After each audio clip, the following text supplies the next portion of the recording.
어머니, 저희가 상의한 게 있는데요. 뭔데 그러니? 콩이는 우리 가족이잖아요. 근데 콩이를 위한 공간이 없다는 게 말이 안 되더라고요. 그래서 이 집에서 한 방은 콩이 전용 공간으로 만들어야겠어요. 안방 빼면 남은 방은 내 방뿐이잖니? 그럼 난 어디서 잘하는 말이야? 설마?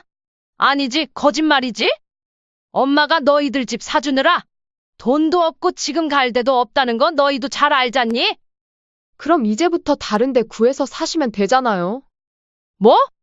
노인이시면 큰 집도 필요 없으시고, 원룸 월세방도 나쁘지 않죠? 엄마, 노인연금도 받으시잖아요. 그 돈으로 월세 하나 얻으면 될 것 같은데? 진수야, 너까지 그러니? 엄마, 우리도 사정이 있어. 콩이가 한 달에 얼마를 벌어오는지 아세요? 어머니는 돈을 쓰기만 하지만, 콩이는 돈을 벌어다 준다고요. 어머님이 방을 쓰시는 것보다 콩이가 방을 쓰는 게 더 합리적이라고 생각해요.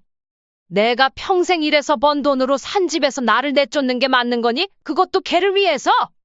너희는 감사함이라고는 없는 거야? 아이고, 또 그 소리예요? 어머님, 한 번 집 사주셨으면 그걸로 끝이지 평생 우려드실 예정이신가 봐요? 엄마, 우리 말 이해하시죠? 최대한 빨리 저희 집에서 나가주세요. 그렇게 송씨 할머니는 바람이 부는 추운 겨울날 집에서 쫓겨났습니다. 안녕하세요. 이 사연의 주인공은 67세 송복자 할머님이십니다. 송씨 할머니는 젊은 시절부터 남편과 함께 작은 백반집을 운영하며 성실하게 살아왔습니다. 이른 새벽부터 장을 보고 신선한 재료를 손질하며 하루를 시작하는 것이 그녀의 일상이었습니다. 남편은 주방에서 요리를 맡고 송씨 할머니는 홀을 돌며 손님들에게 따뜻한 인사를 건넸습니다. 힘든 노동의 연속이었지만 가게를 찾는 손님들의 여기 밥이 최고야 라는 말 한마디가 그녀를 버티게 했습니다. 가게는 크지 않았지만 오가는 손님들 사이에서 입소문이 나며 늘 북적였습니다. 근처 공사장에서 일하는 노동자들, 시장 상인들, 동네 직장인들이 저렴하면서도 맛 좋은 식사를 찾아 매일같이 들렀습니다. 그녀는 허리 한 번 펼 새 없이 바빴지만 손님들이 깨끗이 비운 밥그릇을 보면 고된 하루도 의미 있는 것처럼 느껴졌습니다.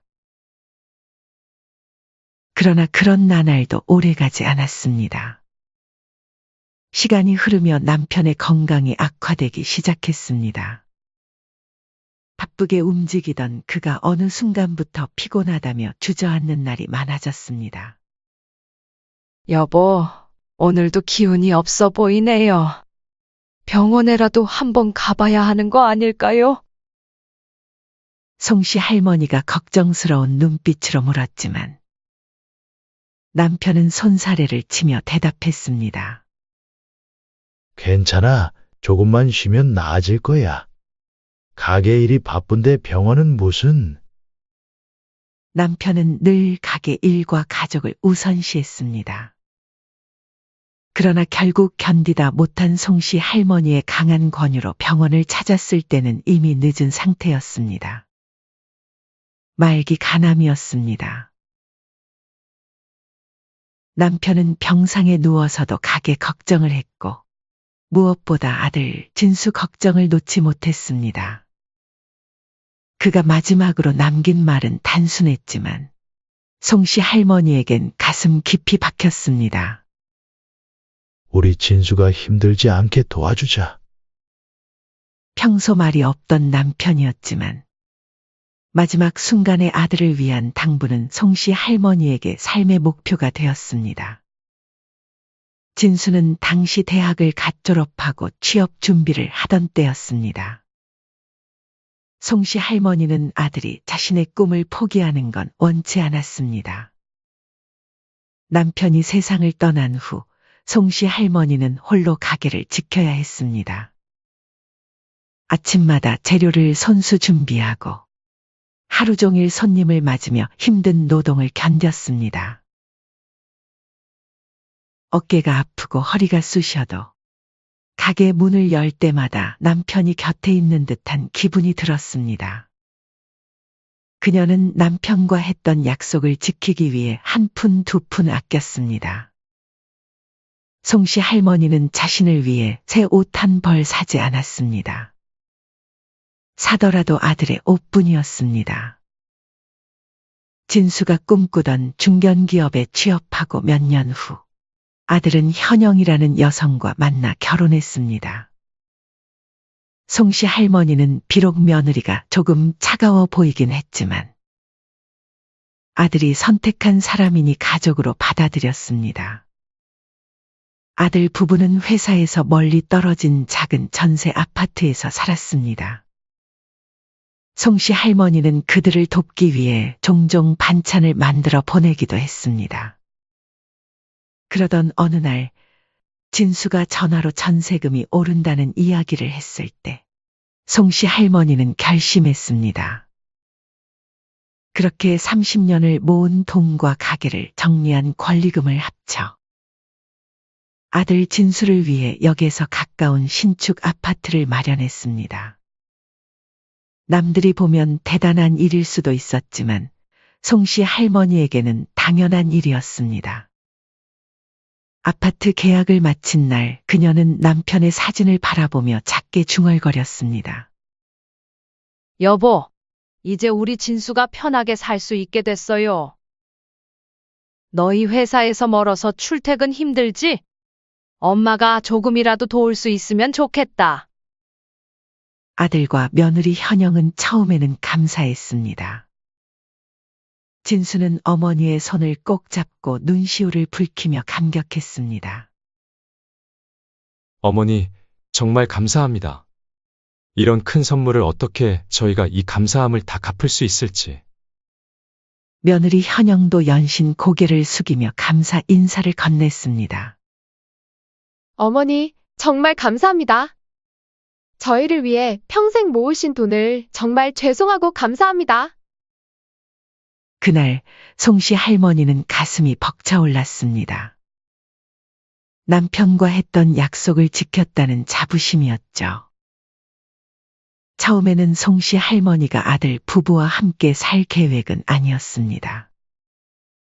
하지만 아들의 아파트를 장만 살 때 돈이 부족해서 자신의 집도 정리해버린 송씨 할머니는 정작 살 곳이 마땅치 않아 월세방이라도 알아봐야 하나 고민하던 차에 아들 진수가 먼저 제안했습니다. 어머니, 같이 사는 게 어떨까요? 어머니 혼자 계시면 저희도 마음이 안 좋아요.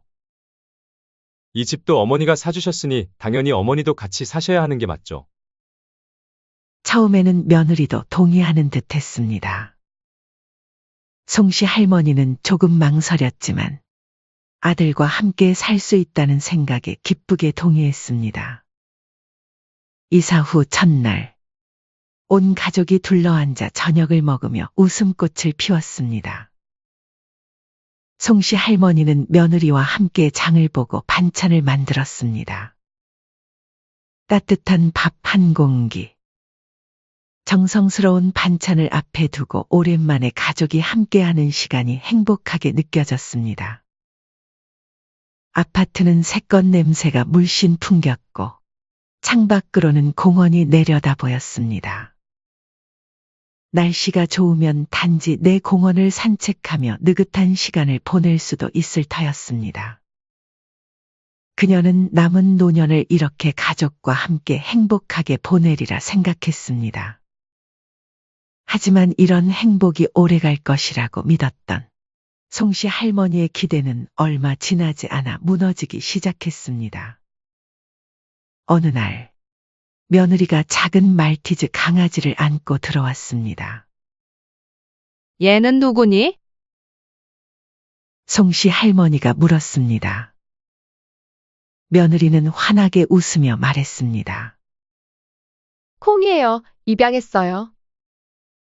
작고 하얀 강아지는 귀엽게 꼬리를 흔들며 송씨 할머니를 바라보았습니다. 송씨 할머니는 어릴 적부터 동물을 좋아했기에 큰 불만은 없었습니다.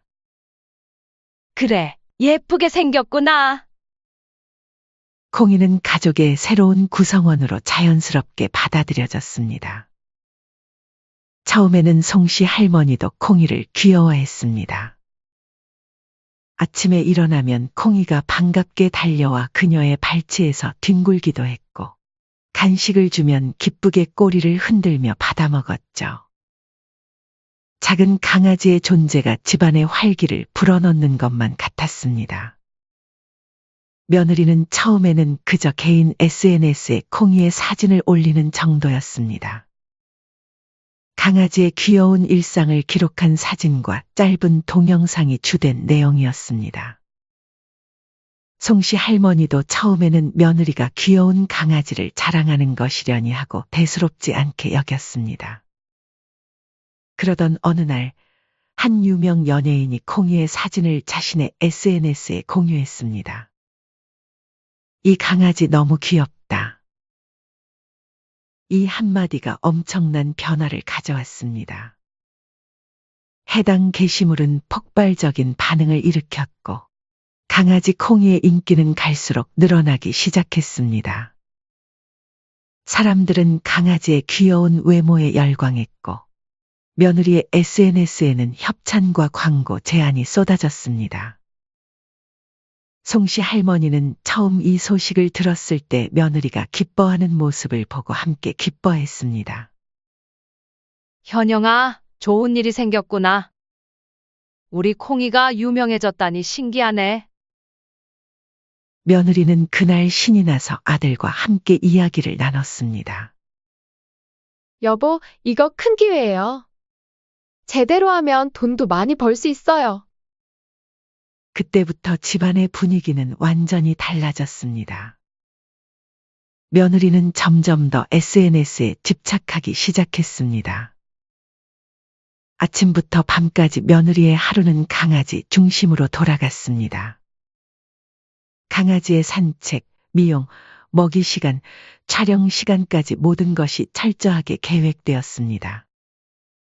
아들도 처음에는 당황스러워했지만 협찬 제품들이 들어오고 광고 수입이 생기자 자연스럽게 며느리의 열정을 지지하게 되었습니다. 어머니, 우리 현영이 정말 대단하죠? 회사 다니는 것보다 더 많이 벌 것 같아요. 그러나 강아지가 집안의 중심이 되면서 송씨 할머니의 집안에서의 지위는 점점 떨어져 갔습니다. 처음에는 사소한 부탁으로 시작했습니다. 어머님, 콩이 장난감 좀 정리해 주실래요? 제가 지금 촬영 준비해야 해서요. 이런 부탁이 하루에도 몇 번씩 이어졌습니다. 송씨 할머니는 처음에는 기꺼이 도왔습니다. 가족을 돕는 일이라 생각했기 때문입니다. 그러나 점점 부탁은 명령처럼 변해갔습니다. 시간이 지날수록 송씨 할머니의 역할은 점점 더 콩이를 위한 허드렛 일을 하는 아랫사람으로 전락했습니다. 아침 산책, 배변 패드 교체, 밥 주기, 물그릇 씻기, 털 청소, 장난감 정리. 며느리는 강아지 콩이의 모든 뒤치다꺼리를 송씨 할머니에게 맡기기 시작했습니다. 마치 송씨 할머니가 강아지를 위한 가정부라도 된 것처럼 말입니다. 어머님, 콩이 목욕 좀 시켜주세요. 제가 지금 중요한 미팅이 있어서요. 송씨 할머니는 한숨을 내쉬며 말했습니다. 내가 요즘 허리가 좀 아파서 나중에 해도 안 될까? 그러자 며느리는 차가운 표정으로 대꾸했습니다. 콩이가 한 달에 벌어오는 돈이 얼마인지 아세요? 그 돈으로 우리 모두 편하게 살고 있잖아요. 어머님은 집에서 놀기만 하시면서 그 정도는 당연히 해주셔야죠. 며느리는 종종 이런 말로 송씨 할머니를 압박했습니다. 마치 강아지가 돈을 벌어오니 송씨 할머니는 그 대가로 일해야 한다는 뉘앙스였습니다. 송씨 할머니는 자신이 평생 모은 돈으로 산 집에서 자신이 마치 하인처럼 취급받고 있다는 현실이 너무 서글펐습니다. 집안 구조도 변하기 시작했습니다.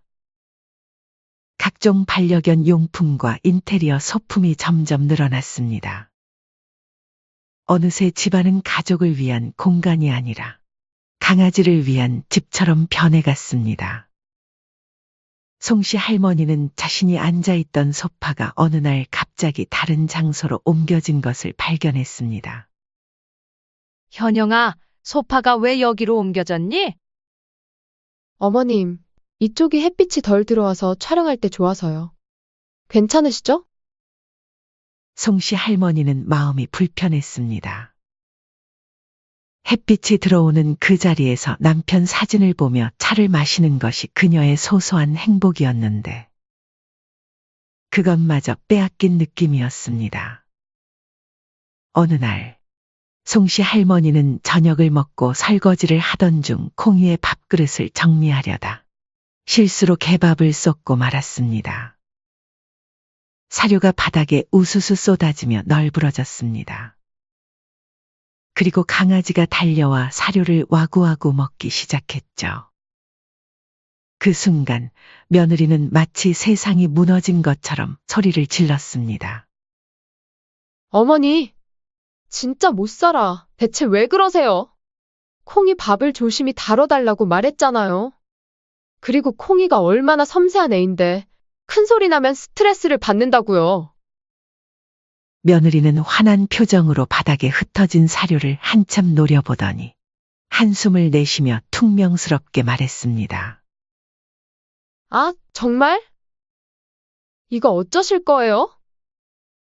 송씨 할머니는 깜짝 놀라 허둥지둥 사과했습니다. 미안하다. 일부러 그런 게 아니야. 내가 빨리 치울게.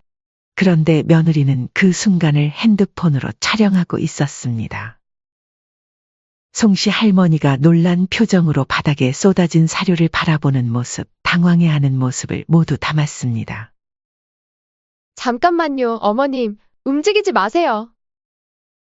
이거 진짜 웃긴데요? 송씨 할머니는 더욱 당황했습니다. 왜 이런 걸 찍는 거니? 그만해라. 하지만 며느리는 이미 그 영상을 SNS에 올리고 있었습니다. 송씨 할머니는 말문이 막혔습니다. 자신의 실수와 당황한 모습이 어딘가에 공개되는 것이 너무 수치스러웠습니다.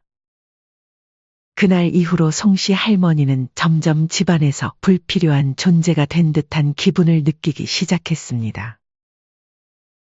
거실에서 편하게 앉아 있을 수도 없었습니다. 집이 점점 자신과는 상관없는 공간처럼 느껴졌습니다. 송씨 할머니는 아들에게 이 상황을 이야기하려 했습니다. 하지만 아들은 늘 바쁘다는 핑계로 대화를 피했습니다.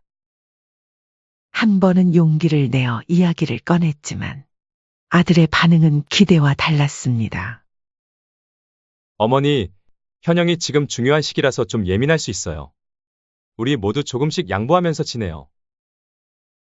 이미 모든 것을 양보하고 있는데 더 이상 무엇을 양보해야 한다는 것인지. 하지만 아들의 행복을 위해 또 한 번 참기로 했습니다. 진수야, 내가 집안일을 도와주는 건 좋지만 나도 한 사람으로 존중받고 싶구나. 현영이가 날 마치 강아지 돌보는 가정부처럼 대하는 것 같아 마음이 아프다. 아들은 잠시 불편한 표정을 짓더니 곧 며느리가 불러 자리를 떠났고 그 대화는 그대로 흐지부지 되었습니다. 어느 날 며느리는 의미심장한 표정으로 말했습니다. 어머니, 저희가 상의한 게 있는데요. 송씨 할머니는 직감적으로 뭔가 불길한 예감이 들었습니다. 콩이가 이제 유명한 아이가 되었잖아요.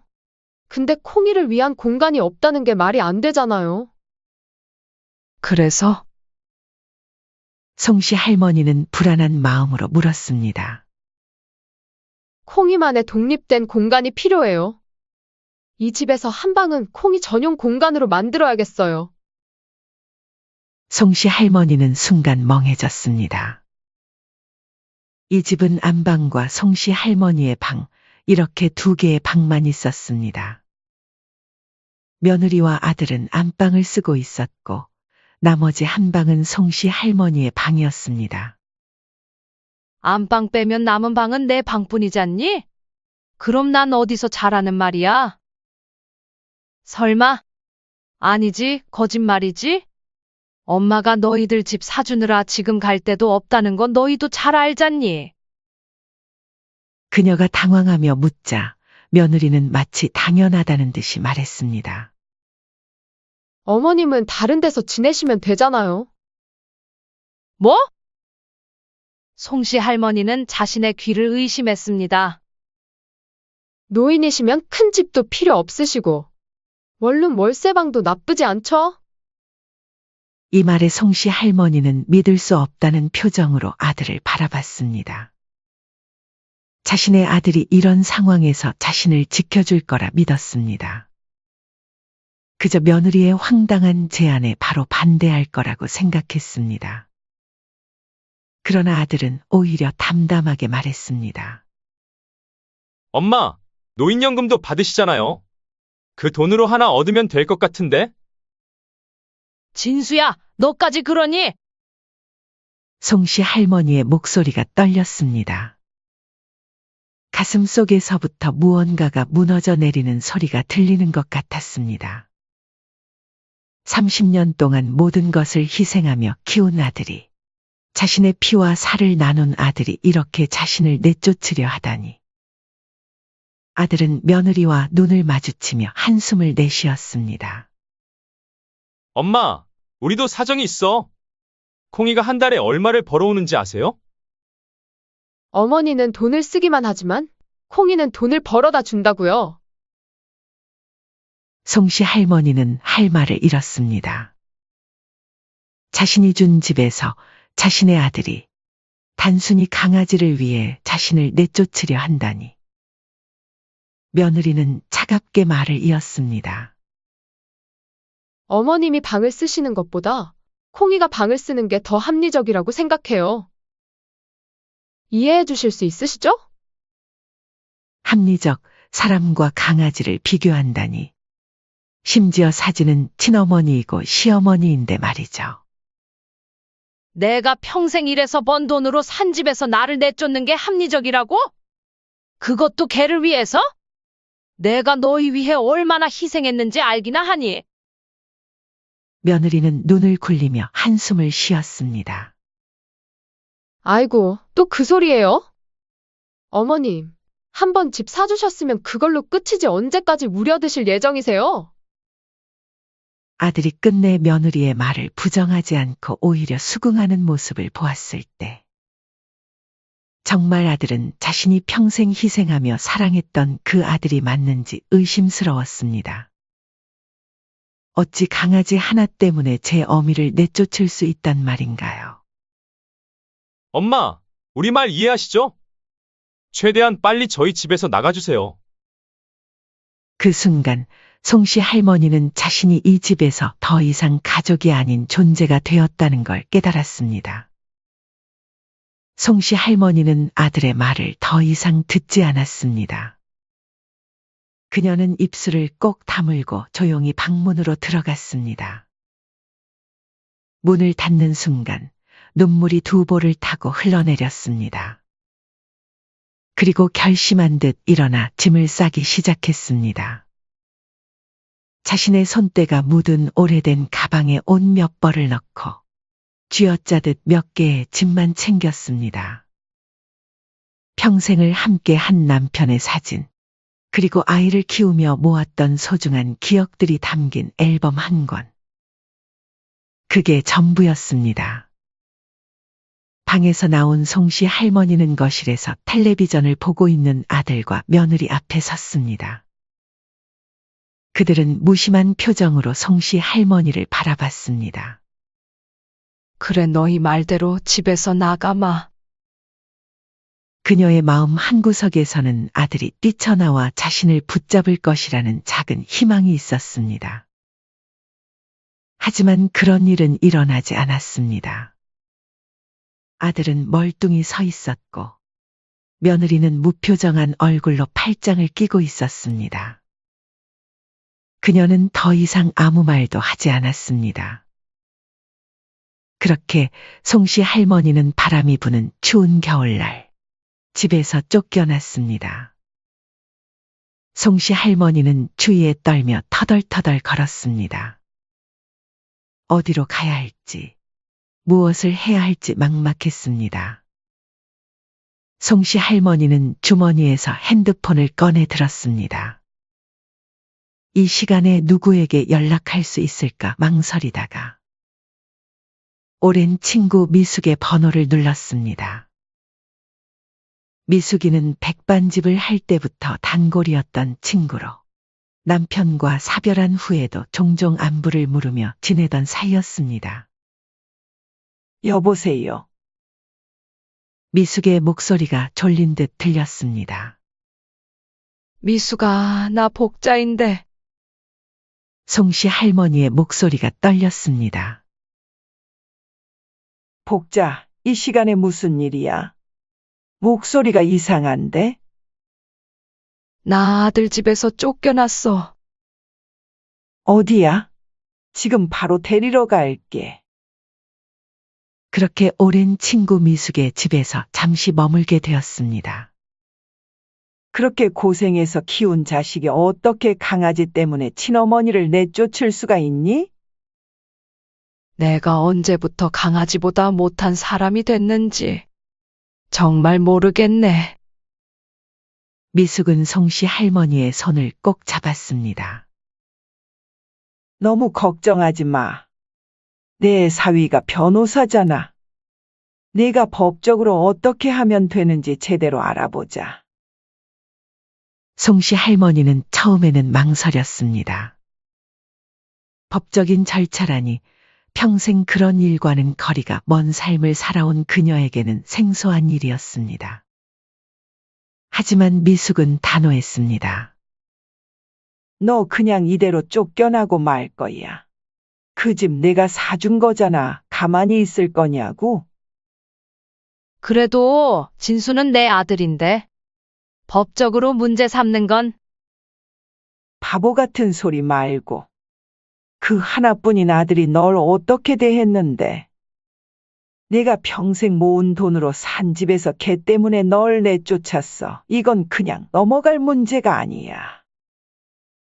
그제야 송씨 할머니도 마음을 다잡았습니다. 다음 날 미숙의 도움으로 변호사를 만났습니다. 어르신께서 아들을 위해 집을 구매하셨지만 등기부등본상 명의는 여전히 어르신 명의로 되어 있다고 하셨죠? 변호사가 물었습니다. 네. 어차피 아들에게 줄 생각이었지만 아직 서류 작업을 안 했어요. 그냥 진수 가족이 살게 해줬을 뿐이에요. 정 변호사는 고개를 끄덕이며 서류를 살펴보았습니다. 어르신, 걱정 마십시오. 어르신께서 이 집의 법적 소유권을 완전히 가지고 계십니다. 계약서와 등기부등본을 확인해 본 결과 명의도 변동되지 않았고 모든 권리는 여전히 어르신에게 있습니다. 그 말을 듣는 순간 송씨 할머니는 한동안 말을 잇지 못했습니다. 그럼 내가 이 집을 팔 수도 있는 거예요? 물론입니다. 법적으로 아무런 문제 없습니다. 명의를 넘기지 않은 게 정말 다행이었습니다. 지금이라도 아파트를 매각하시면 새로운 삶을 준비하실 수 있어요. 송씨 할머니는 깊은 한숨을 내쉬었습니다. 처음에는 분노가 치밀어 올랐지만 이내 마음이 차분해졌습니다. 다른 선택지는 없을까요? 송씨 할머니가 물었습니다. 정 변호사는 몇 가지를 설명했습니다. 어르신이 집주인이시니까요. 월세를 받으며 임대인으로 관계를 재설정하실 수도 있고요. 하지만 지금 같은 상황에서는 어머니도 마음 단단히 먹으시고 단호하게 하시는 게 어머니에게 더 도움이 되실 거예요. 변호사의 조언에 송씨 할머니는 잠시 생각에 잠겼습니다. 마음 한구석에서는 아들에게 한 번 더 기회를 주고 싶은 마음도 있었습니다. 하지만 며느리의 차가운 눈빛과 아들의 배신이 떠올랐습니다. 변호사님, 아들집 팔아버립시다. 그리고 내가 원하는 대로 살아볼 겁니다. 정 변호사는 고개를 끄덕이며 바로 법적인 절차를 철저히 진행했습니다. 결국 며칠 후 송씨 할머니는 정 변호사와 함께 집을 찾았습니다. 송씨 할머니가 집에 들어서자 아들과 며느리는 그녀를 보고 당황한 기색이 역력했습니다. 어머니, 갑자기 웬일이세요? 아들이 어색하게 말했습니다. 며느리는 여전히 당당한 자세였습니다. 어머님, 이제 와서 다시 저희 집에 돌아오게 해달라고 빌어도 소용없어요. 그러나 송씨 할머니는 싸늘한 눈빛으로 둘을 바라보았습니다. 웬일이긴 내 집에 왔을 뿐이지. 아들의 표정이 굳어졌습니다. 어머니, 이게 무슨 일이에요? 그리고 보니 며칠 전에 집으로 서면이 날아왔는데 바빠서 확인 못했는데 설마. 이 집 저희 집안이었어요? 며느리가 갑자기 불안한 표정으로 물었습니다. 이 집 내 집이야. 딱 한 달 줄 테니 짐 전부 빼서 나가. 정 변호사가 조용히 설명했습니다. 법적으로 송복자 어르신께서 아파트를 매각하셨습니다. 계약도 완료되었고 한 달 내에 이사하지 않으면 강제 퇴거 절차를 진행할 예정입니다. 며느리의 얼굴이 새파래졌습니다. 뭐라고요? 어떻게 이럴 수가? 여보, 무슨 소리야? 아들은 어머니를 쳐다보며 말문이 막힌 듯 했습니다. 어머니, 어떻게? 이 집, 내가 그동안 열심히 일해서 번 돈으로 산 집이야. 너희 같은 자식들한테 줄 생각 추호도 없다. 며느리는 울면서 애원했습니다. 어머님, 제발 다시 생각해 주세요. 우리가 잘못했어요. 그러나 송씨 할머니는 냉정하게 미소 지으며 말했습니다. 이제야 잘못했다고? 걔를 위한 방 만들겠다고? 이 추운 날 엄마를 밖으로 내쫓았으면서 이제 와서 이렇게 매달려? 어머님, 그땐 제가 예민해서 그랬어요. 다 방송 때문에. 정말 죄송해요. 그 순간 아들이 무릎을 꿇으며 말했습니다. 어머니, 정말 죄송합니다. 제발 한 번만 기회를 주세요. 저희가 잠깐 미쳐서 정신이 나간 것 같았어요. 갑자기 유명해지고 돈을 많이 버니까 어머니보다 걔를 더 중요하게 착각했던 거예요. 정말 죄송해요. 그러나 송씨 할머니는 단호했습니다. 기회. 너희가 어떻게 나를 쫓아냈는지 기억해. 노인이라 큰 집도 필요 없으시고 연금도 받으니까 나가서 그 돈으로 원룸 월세방이라도 구하라고 말이야. 그땐 잘 살겠다고 날 쫓아냈지? 이제 너희가 쫓겨날 차례야. 며느리는 울면서 바닥에 주저앉았습니다. 어머님, 제발요.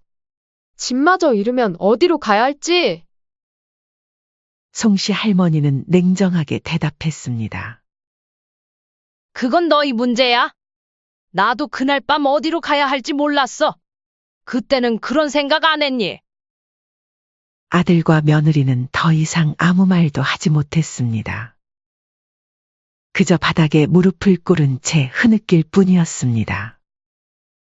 송씨 할머니는 마지막으로 집 안을 둘러보았습니다.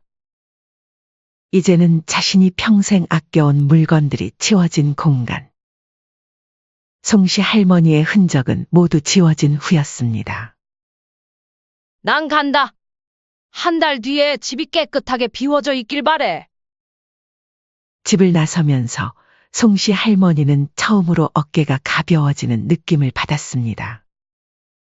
평생 자식을 위해 희생하며 살아왔지만 이제는 자신을 위한 삶을 살아갈 시간이었습니다.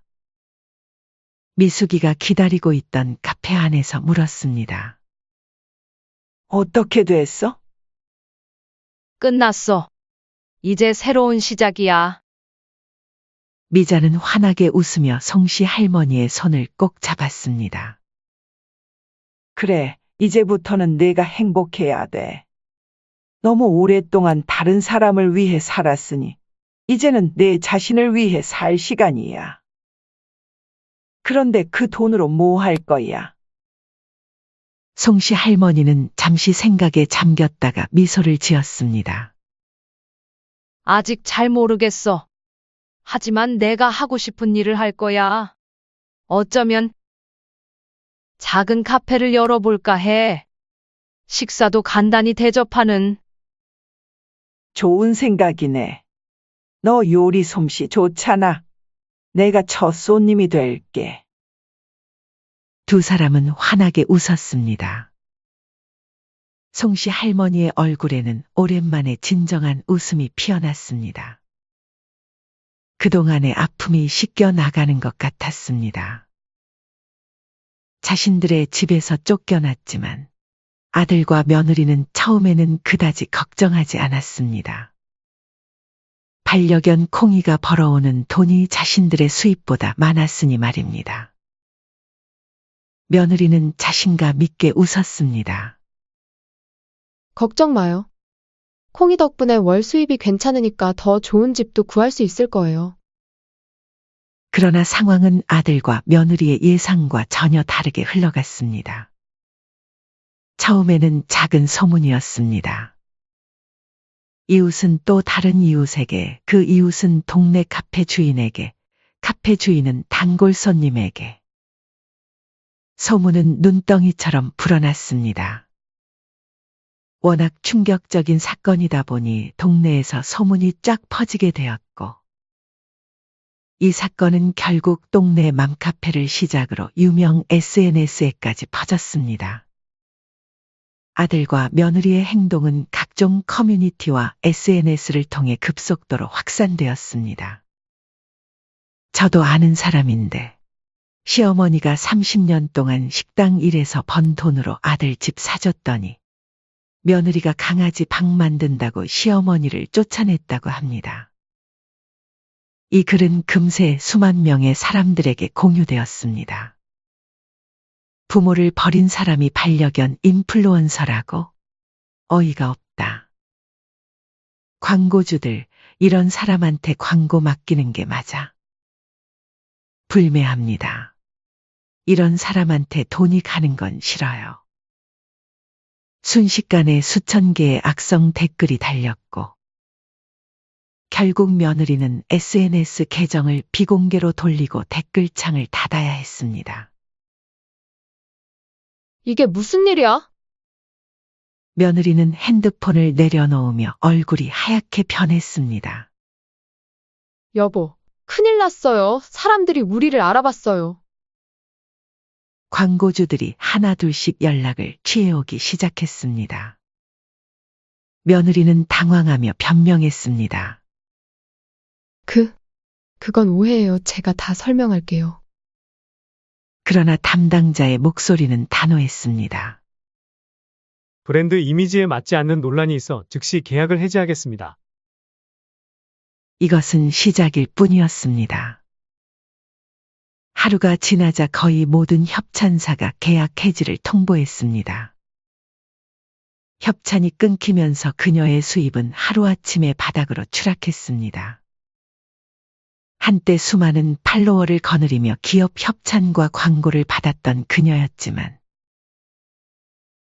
이번 사건으로 인해 그녀의 이미지는 부모를 버리고 돈벌이 수단으로 개를 이용하는 악랄한 여자로 사회에 낙인 찍혔습니다. 아들도 마찬가지였습니다.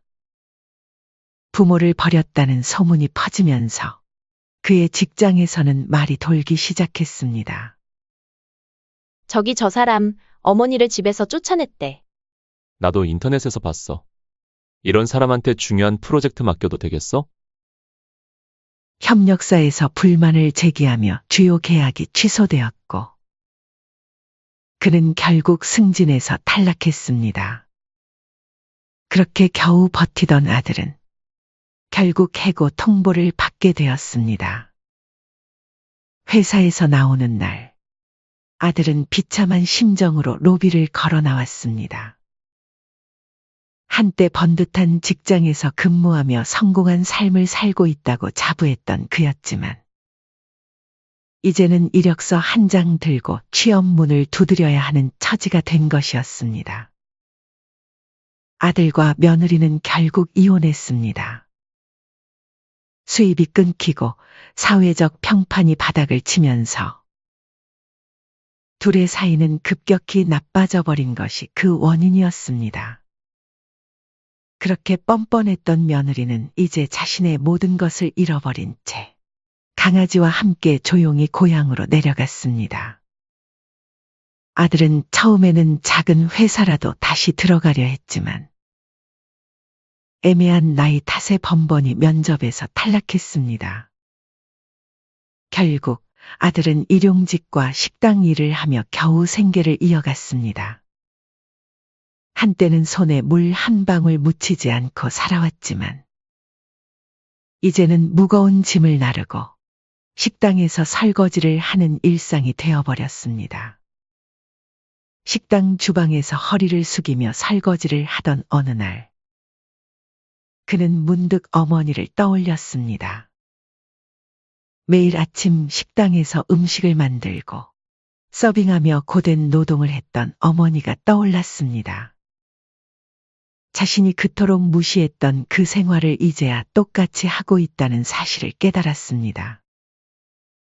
어머니가 해주신 것들이 얼마나 귀한 것이었는지 왜 그때는 몰랐을까? 그제야 자신이 얼마나 어리석었는지, 얼마나 큰 죄를 지었는지 뼛속 깊이 깨달았습니다.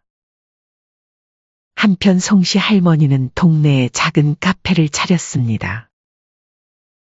아담하지만 예쁜 카페였죠. 아파트를 팔고 받은 돈으로 작은 카페를 차렸고, 그곳에서 자신의 요리 실력을 발휘했습니다. 손님들은 송씨 할머니의 정성 어린 음식과 따뜻한 커피 반에 단골이 되었습니다. 몇 개월 후, 그는 용기를 내어 어머니를 찾아갔습니다. 아들은 한동안 카페 앞에서 서성이다가 결국 문을 열고 들어갔습니다. 송씨 할머니는 손님을 맞이하던 중 아들을 발견하고 잠시 얼어붙었습니다. 아들은 아무 말 없이 눈물을 흘리며 고개를 숙였습니다. 어머니, 제가 정말 잘못했습니다. 너무 늦었지만 용서해 주세요. 송씨 할머니는 처음에는 차가운 태도로 그를 바라보았습니다. 이제 와서 뭘 바라는 거니? 아들은 그저 고개를 숙였습니다. 그런 거 아니에요. 제가 철이 없었어요. 어머니의 희생이 얼마나 감사하고 값진 것인지 이제야 알았어요. 그의 말은 진심이었습니다. 송씨 할머니는 한동안 그를 바라보다가 결국 긴 한숨을 내쉬었습니다. 깨달았으면 됐다. 하지만 내가 치러야 할 대가는 내가 감당해야 해. 하지만 그녀는 아들의 진심을 받아들일 준비는 되어 있었습니다. 진수야, 난 이제 나를 위한 삶을 살고 있어. 그치만 예전처럼 널 위해 모든 걸 다 희생하진 않을 거야. 그건 알아두렴. 아들은 고개를 끄덕였습니다. 네, 어머니.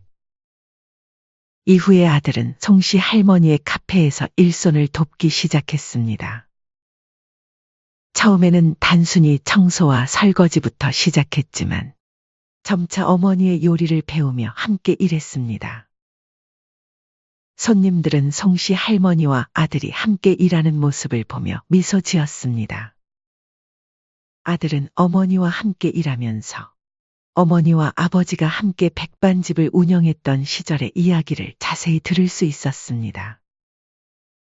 어떻게 새벽부터 밤까지 일했는지, 어떻게 한 푼 두 푼 모아 자신을 키웠는지, 그리고 어떻게 그 돈으로 아파트를 마련했는지. 아들은 고개를 숙이고 눈물을 흘렸습니다. 정말 죄송합니다, 어머니. 이제 아들의 얼굴에는 더 이상 교만함이 없었고 대신 겸손함과 따뜻함이 깃들어 있었습니다.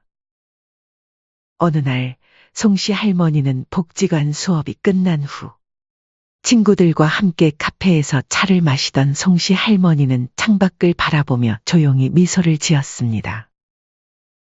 따뜻한 햇살이 그녀의 얼굴을 감싸고 있었고 카페 안에는 손님들의 웃음소리와 대화 소리가 가득했습니다. 그녀는 속으로 조용히 다짐했습니다. 이제는 나를 위해 살아야지. 그리고 그녀는 평생 꿈이던 카페를 운영하며 바쁘지만 행복하게 살고 있었습니다. 카페 한쪽 벽에는 송씨 할머니의 남편 사진이 걸려 있었습니다. 여보, 이제야 진짜 행복한 삶을 시작했어요. 지켜봐 주세요. 송씨 할머니의 인생은 이제 새로운 장을 열었습니다. 더 이상 희생만 하는 삶이 아닌 자신의 행복을 찾아가는 여정의 시작이었습니다. 그리고 그 곁에는 진정으로 반성하고 변화한 아들이 함께했습니다. 인생의 황혼기에 찾은 이 행복은 어쩌면 더 특별하고 빛나는 것이었을지도 모릅니다. 송씨 할머니는 이제 비로소 자신의 인생을 살고 있었습니다. 사연은 여기까지였습니다. 사연이 감동적이었다면 구독, 좋아요, 댓글 부탁드립니다. 시청해 주셔서 감사합니다. 소파에 앉아 조금 기다리자 며느리가 아이를 안고 나왔습니다. 아이구야, 우리 강아지 얼굴 좀 보자. 할머니가 안아볼까? 안 돼요. 손 대지 마세요. 어머님한테 병균 같은 거 옮으면 어떡해요? 나 오자마자 손 씻었어. 외투도 벗었고. 그런 문제가 아니에요. 아기가 아직 어려서 자극에 민감하거든요. 그리고 저희는 외부인은 아기 못 만지는 걸 원칙으로 하고 있어요. 여긴 저희 집이니까 저희 방식은 지켜주셔야죠. 눈으로만 보세요. 하지만 안사도는 아들네 집에 머물며 손주를 안고 쓰다듬고 뽀뽀까지 한 사실을 정씨는 알고 있었습니다. 며느리는 오직 정씨에게만 외부인이라며 선을 그었죠. 됐어. 안아볼 생각도 말았어야지. 애초에 이럴 거면 뭐하러 부른 거야? 내가 병균 덩어리니 외부인이니 뭐니 하는 소리까지 들어가며 여기 왜 왔는지 모르겠다. 안사돈한테는 한 번도 그런 적 없었잖아. 엄마, 그냥 우리 방식이 그런 거니까 이해해줘요. 장모님은 아이 태어날 때부터 계속 옆에 계셨으니까 상황이 다르잖아요. 재민아, 너 결혼하더니 사람이 바뀌었구나. 며느리가 나를 그렇게 홀대할 때 그동안 옆에서 한 번도 말린 적 없었지. 오히려 지금처럼 며느리 편만 들고 말이야. 결혼 전엔 아들이었지만 이제는 수진이 남편이라 이거야. 엄마 어디 가세요? 외부인이라며? 이제 그만 내 집에 돌아가련다? 그리고 이제 나한테 지원받을 생각하지도 마. 손주도 다 필요 없다.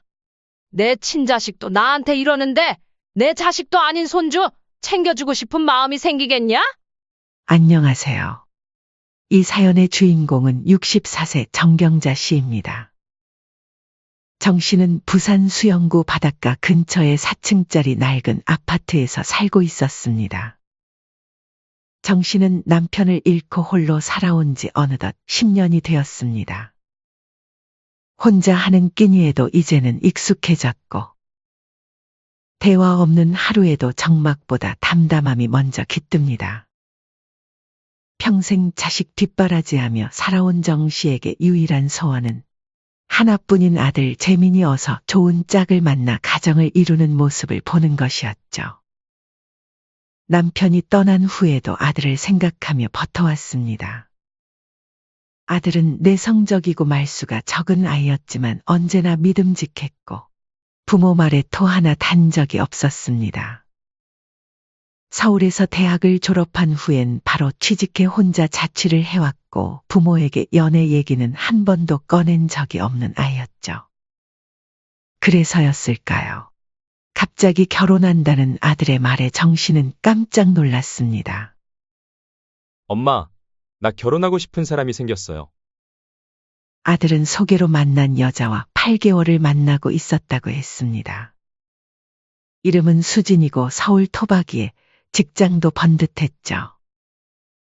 조금 이른감이 있지만 저도 이제 나이도 있고 얼른 결혼해서 가정을 꾸리고 싶어요. 순간 당황스러웠지만 정 씨는 그저 고개를 끄덕이며 말했습니다. 그래, 네가 좋다니까 엄마도 좋다. 정 씨의 속마음은 복잡했습니다. 하지만 동시에 그래도 우리 아들도 이제 제 짝을 만나는구나 이내 안도감이 들었죠. 처음 마주한 며느리는 단정하고 예의 바른 인상이었습니다. 이 씨는 만남이 끝난 후 작은 선물과 함께 며느리에게 조용히 말을 건넸습니다. 우리 수진이 앞으로 가족이 될 사이니 잘 부탁한다. 나는 막 엄격하게 구는 그런 시어머니 아니야. 편하게 지내자. 그 말엔 정 씨의 젊은 시절의 시집살이가 고스란히 녹아 있었습니다. 사사건건 시댁 눈치를 보며 살던 시절, 수저 놓는 위치까지 지적당했던 시절, 그 고통을 떠올릴 때마다 자신의 며느리에겐 절대 그러고 싶지 않았던 것이죠. 결혼 후 정 씨는 아들을 통해 며느리를 자주 챙겼습니다. 며느리가 좋아한다는 과일이 보이면 포장해서 택배로 보내고, 명절이 다가오면 아들을 시켜 용돈과 조그마한 선물을 전달하게 했습니다. 직접 전화를 걸어 말한 적도 있었죠. 수진아, 이번에도 재민이 통해서 이것저것 챙겨서 보냈다. 혹시 내가 챙기는 게 부담스럽거나 그러면 말하렴. 아니에요. 잘 받을게요. 며느리의 대답은 언제나 짧았고 감사하다는 말 한마디 없었지만 정 씨는 요즘 애들이 원래 좀 무뚝뚝하지 하며 스스로를 달랬습니다. 몇 달 뒤 아들의 서울 집에 처음으로 초대받은 날, 정 씨는 손수 만든 반찬 몇 가지와 마트에서 산 감귤 한 상자, 그리고 손주 생기면 쓰라고 사둔 아기용 내복까지 챙겨 들고 서울행 버스에 몸을 실었습니다. 설렘 반 긴장 반으로 4시간을 달려 아들의 아파트에 도착했죠. 새 가족이 된 며느리와 어떻게 하면 더 친해질 수 있을까 버스 안에서 내내 생각했습니다. 현관 앞에 도착해 초인종을 누르자 며느리가 문을 열었습니다. 어머니, 올라오셨어요. 들어오세요. 입가에 미소는 있었지만 눈빛엔 어딘가 거리감이 느껴졌습니다. 정 씨는 애써 웃으며 실내로 들어섰죠. 거실은 깔끔했고 새로운 가구들과 조명이 눈에 띄게 고급스러웠습니다. 정 씨는 두리번거리다 식탁 쪽으로 시선을 옮겼습니다. 빛이 나는 나무결을 보며 감탄이 절로 나왔죠. 이야, 집이 참 좋네. 요즘은 이런 식탁도 나오니 색깔이 참 고급지다. 손끝으로 가장자리를 조심스레 쓸며 말을 잇자 며느리가 그 순간 얼굴을 확 굳히더니 짜증 섞인 말투로 정색하며 말했습니다. 어머님, 함부로 막 만지작거리지 마세요. 얼룩 생겨요. 이거 진짜 비싼 거란 말이에요. 조심 좀 해주세요. 며느리의 목소리엔 날이 서 있었고 급기야 다가와서 정 씨의 손을 확 하고 밀쳐냈습니다. 며느리의 행동에 정 씨는 순간 손을 움찔하며 물러섰죠. 자신이 뭔가 큰 실수를 저지른 것처럼 느껴졌습니다. 아이고, 미안하다. 그냥 나무결이 참 예뻐서 만졌는데 내가 괜히 그랬네. 며느리는 아무 대꾸도 없이 고개만 툭 돌렸고 싸늘한 분위기에서 정 씨는 더 이상 아무 말도 꺼낼 수 없었습니다. 그 이후 대화는 거의 없었죠. 시어머니가 처음 집에 왔음에도 며느리는 차도 한 잔 나오는 법도 없었고 계속 휴대폰을 만지작거리거나 가끔 아들과 눈빛만 주고받았습니다. 정 씨는 아들과 눈을 마주치려 했지만 아들은 며느리 옆에 앉아서 정 씨의 시선을 피했습니다. 불편하게 앉아있던 와중에 40분쯤 지나자 며느리가 정 씨에게 말했습니다. 어머님, 시간이 많이 늦었네요. 늦게 가면 버스 없지 않아요? 저희 저녁 준비해야 돼서요. 어머님은 이제 슬슬 가보셔야죠? 정경자 씨는 순간 멍해졌습니다. 마치 쫓기듯 내보내는 듯한 말투였죠. 식사는커녕 차 한 잔도 대접받지 못한 채 몸을 일으키며 정씨는 멋쩍게 말했습니다. 그래, 너희 바쁠 텐데 오래 있어봐야 민폐지. 현관으로 향하는 발걸음 뒤로 며느리는 인사도 제대로 하지 않은 채 조용히 부엌으로 들어갔습니다. 아들은 그저 멀뚱히 서 있다가 작은 목소리로 말했죠. 엄마, 조심히 들어가요. 그 목소리에는 미안함보다는 형식적인 인사에 가까운 무심함이 묻어 있었습니다. 정 씨는 더는 아무 말도 하지 않고 아들의 집을 떠났습니다. 돌아오는 버스 안에서 정 씨는 아들과 며느리에게 깊은 서운함을 느꼈습니다. 그날 밤 집에 도착하자마자 아들에게 전화를 걸었습니다. 망설이다가 꺼낸 말은 조심스러웠죠. 재민아, 수진이가 나를 좀 많이 불편해 하더라. 내가 뭐 실수라도 했니? 엄마, 수진이 원래 예민해요. 정리된 거 흐트러지면 싫어하는 성격이야. 결벽증이 있어서 집에 누구 오면 예민해져. 그래도 그렇게까지 할 필요는 없었잖아. 너도 옆에서 봤잖니? 내가 식탁 좀 만졌다고 소리를 빽 지르며 밀치질 않나? 그러니까 엄마는 왜 남의 집 물건을 만져? 조심했었어야지. 남의 집. 아들의 입에서 나온 그 단어가 정 씨의 가슴을 더 크게 울렸습니다. 그 집은 분명 아들이 사는 집이었습니다. 그런데 아들의 입에서 남의 집이라는 말이 나올 줄은 몰랐습니다. 재민아, 내가 결혼하고 아들네 처음 가서 식사 한 끼는커녕 차 한 잔도 대접 못 받고 그렇게 쫓겨나듯 왔는데 거기서도 네 마누라 편만 드니? 엄마 정말 서운하다. 하지만 아들의 대답은 싸늘했죠. 엄마, 우리가 일부러 그런 것도 아니고.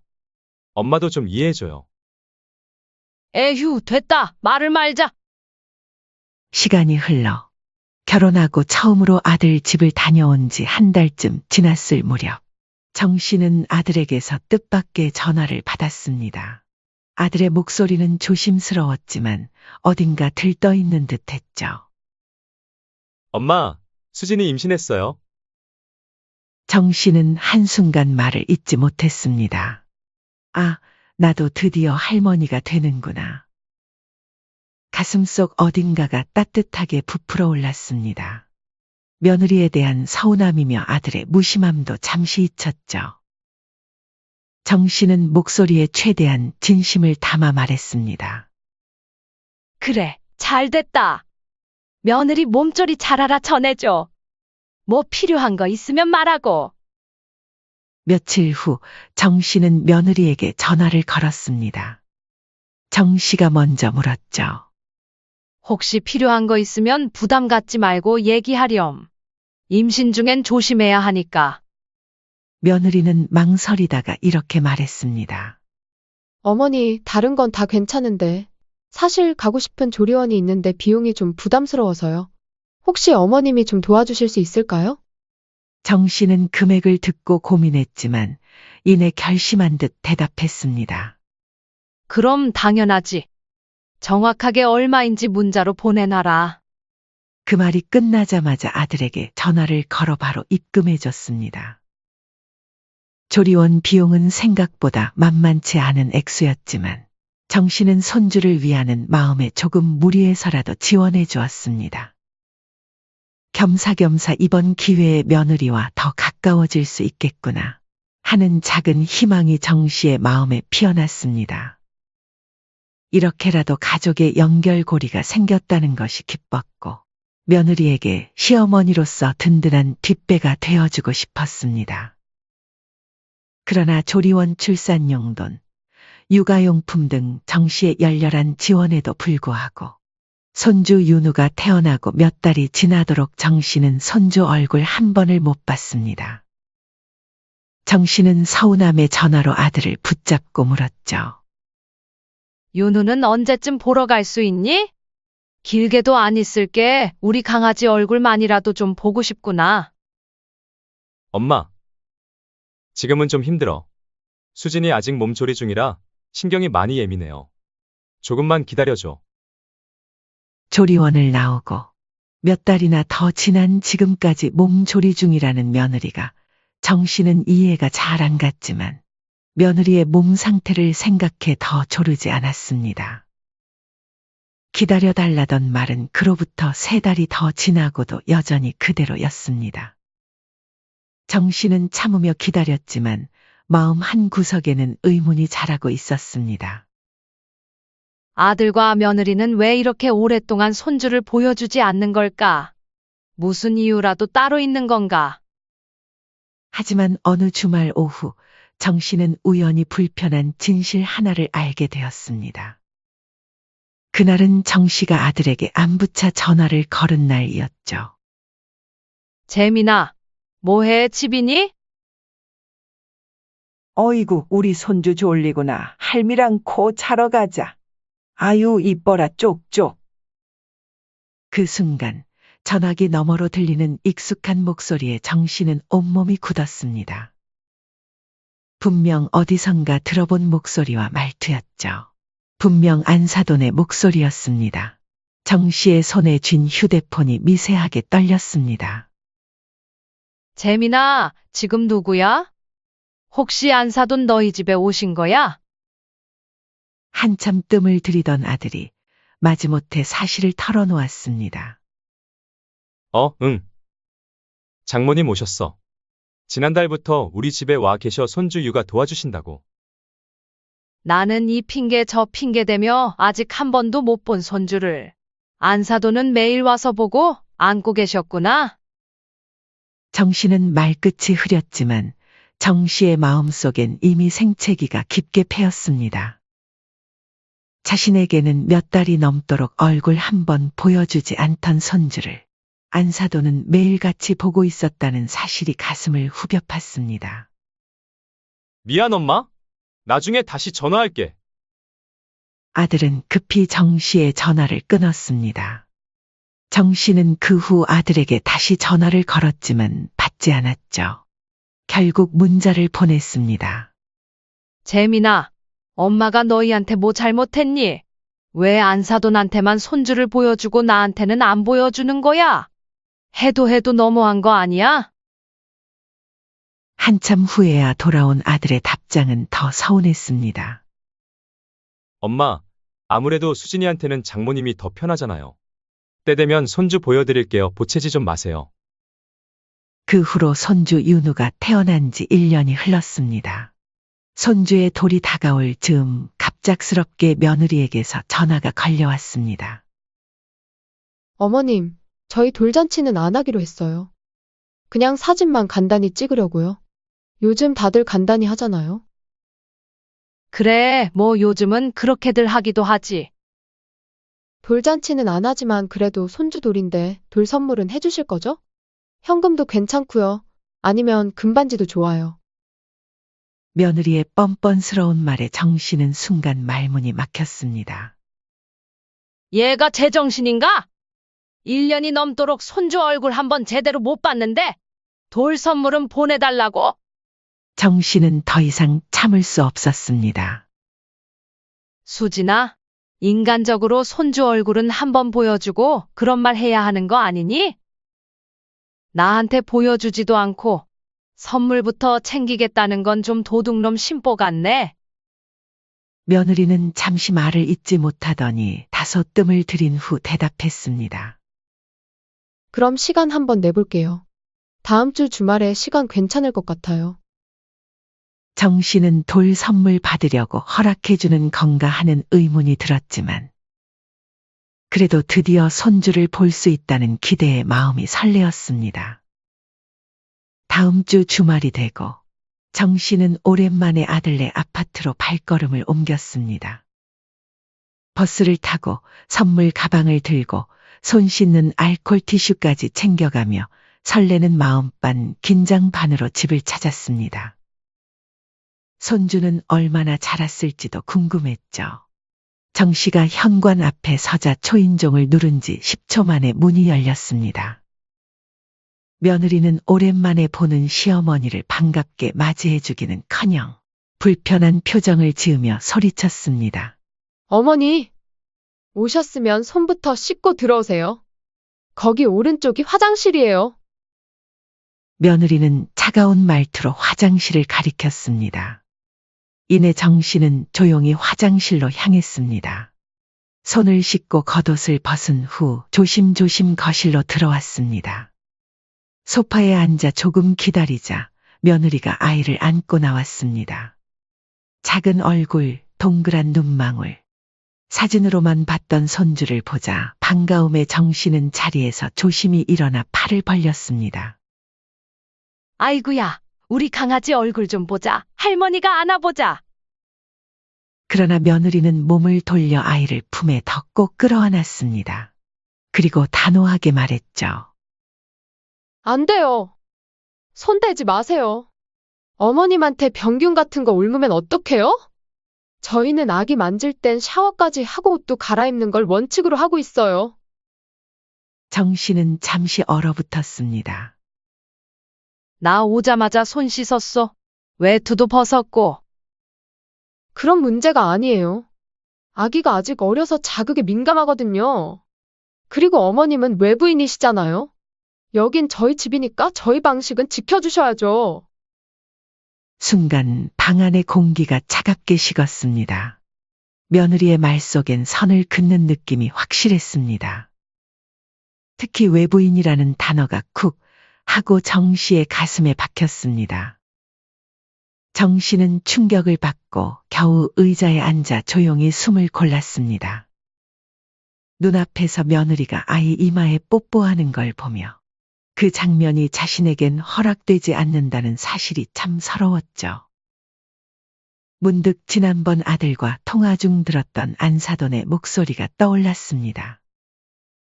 안사돈은 아들의 집에 머물며 아이를 안고 쓰다듬고 뽀뽀까지 하고 있었습니다. 낯설지도 어색하지도 않았습니다. 안사돈은 아들과 며느리의 집에 너무도 자연스럽게 녹아든 가족이었습니다. 하지만 정 씨는 손을 깨끗이 씻고 말도 조심히 하고 며느리가 시키는 대로 움직였는데도 불구하고 외부인 취급을 받았죠. 그 순간 정 씨는 깨달았습니다. 며느리에게 가족은 며느리의 친정만을 뜻하는 것이었고 자신은 가족이 아닌 단지 자신의 집에 잠깐 들른 외부인일 뿐이었다는 것을 말입니다. 정 씨는 그 사실이 뼛속까지 서러웠습니다. 자신이 준 조리원 비용으로 며느리는 회복했고 보낸 선물과 용돈으로 손주는 자랐지만 정작 자신은 그 손주를 안아볼 수조차 없는 사람이었습니다. 아무리 잘해보려 애써도 자신은 결국 외부인일 뿐이었으니까요. 그 후로 흐르는 시간 동안 정 씨는 아들과 며느리가 지켜보는 가운데 소외된 손님처럼 소파에 앉아 있었습니다. 됐어. 안아볼 생각도 말았어야지. 애초에 이럴 거면 뭐하러 부른 거야? 내가 병균 덩어리니 외부인이니 뭐니 하는 소리까지 들어가며 여기 왜 왔는지 모르겠다. 정 씨의 목소리에는 서운함이 묻어났습니다. 이내 곧 아들이 나섰습니다. 엄마, 그냥 우리 방식이 그런 거니까 이해해줘요. 장모님은 아이 태어날 때부터 계속 옆에 계셨으니까 상황이 달라. 끝까지 며느리의 편만 드는 아들의 말에 정 씨는 겨우 참아온 인내심의 끈이 마침내 끊어졌습니다. 정 씨는 천천히 고개를 돌려 아들을 바라봤습니다. 그 눈빛은 마치 남을 보는 듯 싸늘했죠. 재민아, 너 결혼하더니 사람이 바뀌었구나. 며느리가 나를 홀대할 때 옆에서 한 번도 말린 적 없었지. 오히려 지금처럼 편만 들고 말이야. 내가 낳고 키운 자식인데 말투 하나에도 이젠 내 자식처럼 안 느껴진다. 결혼 전엔 아들이었지만 이제는 수진이 남편이라 이거야. 조용히 자리에서 일어난 정 씨는 가방을 챙기고 신발을 신기 시작했습니다. 엄마 어디 가세요? 외부인이라며? 이제 그만 내 집에 돌아가련다? 이제 나한테 지원받을 생각하지도 마. 손주도 다 필요 없다. 남한테 퍼주는 바보짓 이제 그만할란다? 며느리는 묵묵히 아이만 안고 있었고 아들은 우물쭈물하며 어찌할 바를 몰랐습니다. 아들이 다급히 따라 나섰습니다. 엄마, 갑자기 왜 그래요? 진정하세요. 그러나 현관문을 여는 정 씨의 손은 단호했고 쾅 닫힌 문 뒤로 정 씨는 단 한 번도 뒤돌아보지 않았습니다. 그 일 이후 정 씨는 평소처럼 식탁에 앉아 따뜻한 국을 데우고 있었습니다. 혼자 먹는 밥상이었지만 마음은 이상하리만치 편했습니다. 그동안 계좌로 돈을 보내고 나서 괜히 마음이 쓰였던 날들, 손주 얼굴 한번 보내겠다고 며느리 비위를 맞추던 일들. 그 모든 게 이제는 없었죠. 바로 그때 휴대폰 화면에 우리 아들이라는 이름이 떴습니다. 부재중 전화가 이미 서너 통 있었습니다. 처음엔 무시했지만 다시 울리는 벨소리에 무슨 꿍꿍이인가 싶어 정 씨는 전화를 받았죠. 엄마, 통화 괜찮으세요? 간만에 듣는 아들의 목소리였습니다. 용건만 간단히 말해.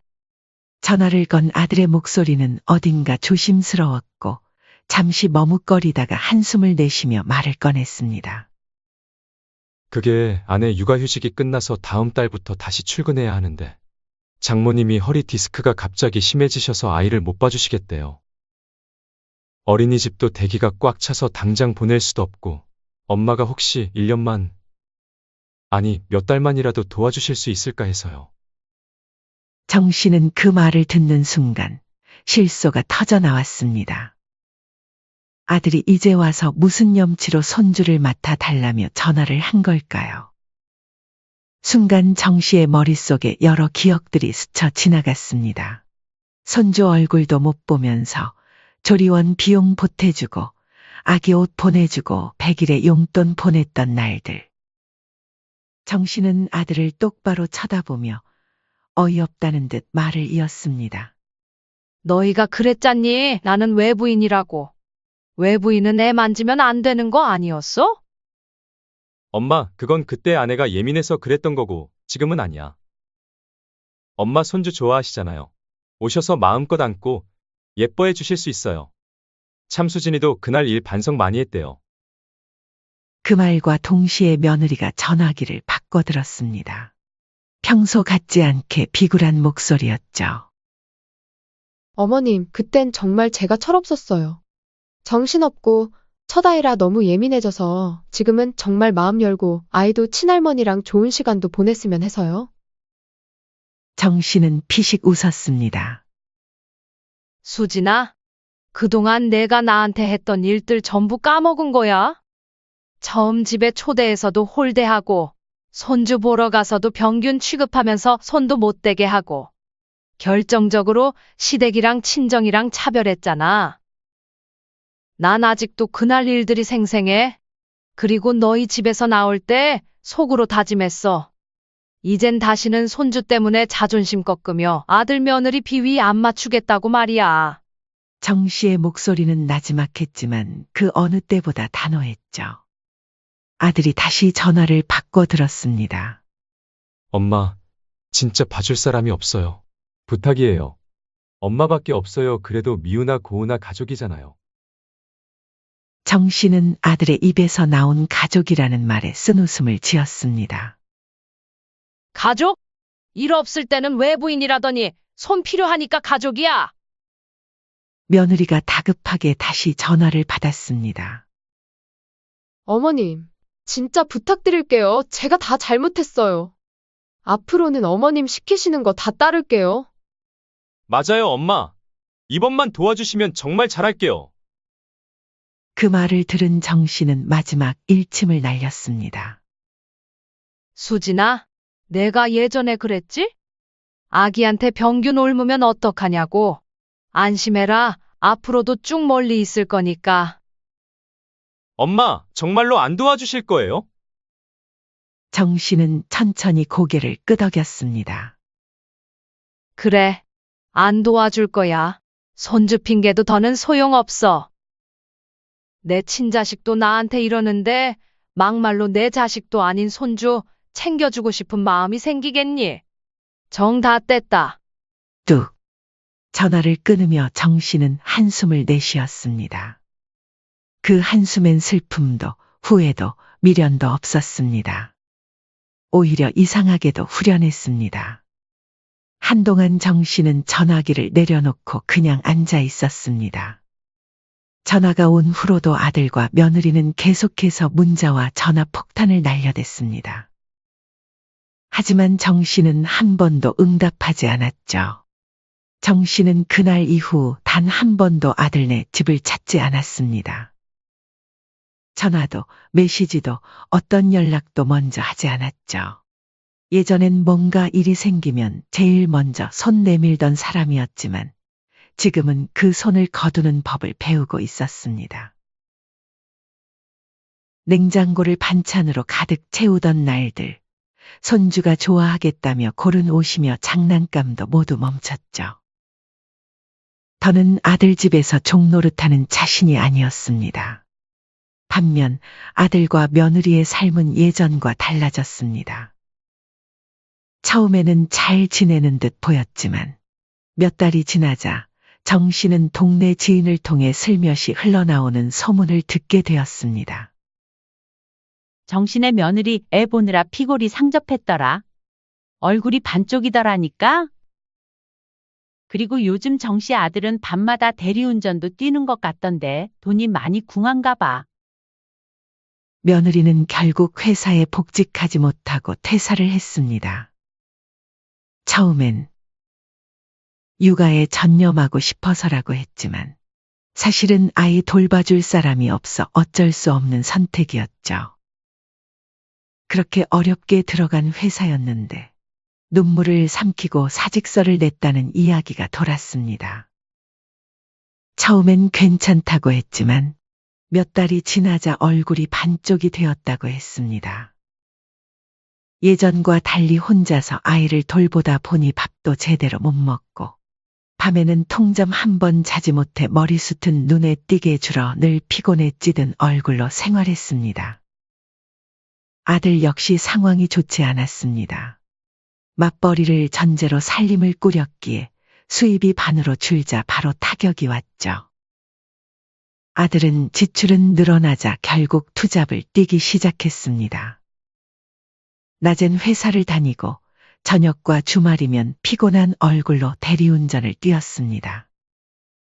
그런데 설상가상으로 집주인이 갑자기 전세자금을 올리겠다고 통보한 것입니다. 아들 부부는 급하게 큰 돈을 마련하거나 아니면 더 작고 좁은 집으로 이사를 해야 하는 상황이 되었죠. 아들은 급히 전화에 항의했습니다. 아니, 사장님, 갑자기 전세금을 이렇게 많이 올리시면 어떡해요?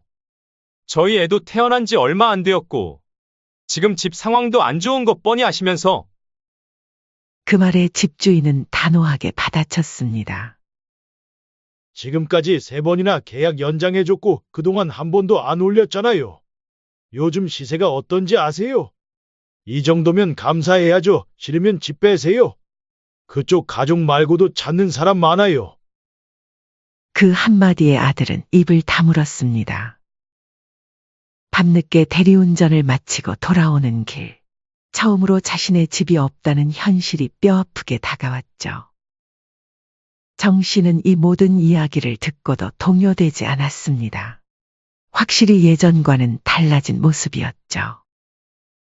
사실 정 씨에겐 오래전부터 몰래 준비해둔 비상금이 있었습니다. 혹시 나중에 아들 부부와 손주가 넉넉하게 살 수 있도록 준비한 돈이었죠. 조금씩 차곡차곡 모았지만 시간이 쌓여 그 돈이면 전세금 정도는 충분히 마련할 만한 금액이었죠. 하지만 정 씨는 생각이 바뀌었습니다. 안 줄래. 아니, 줄 이유가 없지. 그 돈을 떠올릴 때마다 며느리의 홀대와 그리고 그 옆에서 아무 말도 못하고 눈치만 보던 아들의 얼굴이 생각이 났습니다. 돈도 정이 있어야 쓰는 거지. 대접 못 받은 사이에 무슨 미련을 두겠어.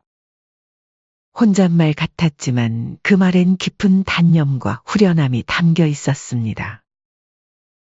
정 씨는 그렇게 생각하며 자신이 그동안 얼마나 좋은 시어머니가 되기 위해 애썼는지, 슬프지만 그렇게 애쓰고 노력한 것들이 모두 의미가 없는 행동이었음을 스스로 인정했습니다. 그래도 그 덕분에 얻은 것이 있었습니다. 더 이상 누굴 챙기느라 내 시간을 쏟지 않아도 되고, 누가 고마워하지 않는 수고를 반복하지 않아도 되었습니다. 그날 저녁, 정 씨는 자신을 위해 딱 먹을 만큼만 밥을 지었습니다. 작은 그릇에 반찬을 조금 담고 상을 차렸죠. 누구 눈치도 보지 않고 누구를 위해 준비하지도 않는 저녁이었습니다.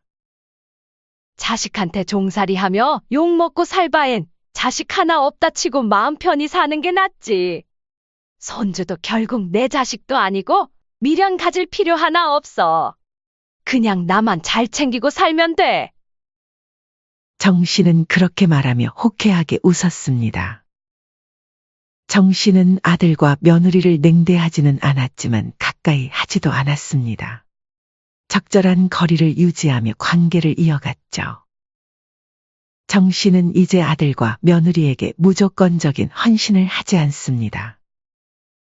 정 씨는 잠시 창밖을 바라봤습니다. 창문 너머로 부는 바람이 유난히 상쾌했습니다. 그저 평범한 봄날 오후였지만 지금의 자신에겐 참 귀한 평온이었죠. 그녀는 더 이상 누구의 엄마, 누구의 할머니가 아니었습니다. 이제는 오롯이 정경자, 자신의 삶을 제 뜻대로 살아가는 사람이 되었습니다. 사연은 여기까지였습니다. 구독, 좋아요, 댓글은 영상 제작에 큰 힘이 됩니다. 시청해 주셔서 감사합니다.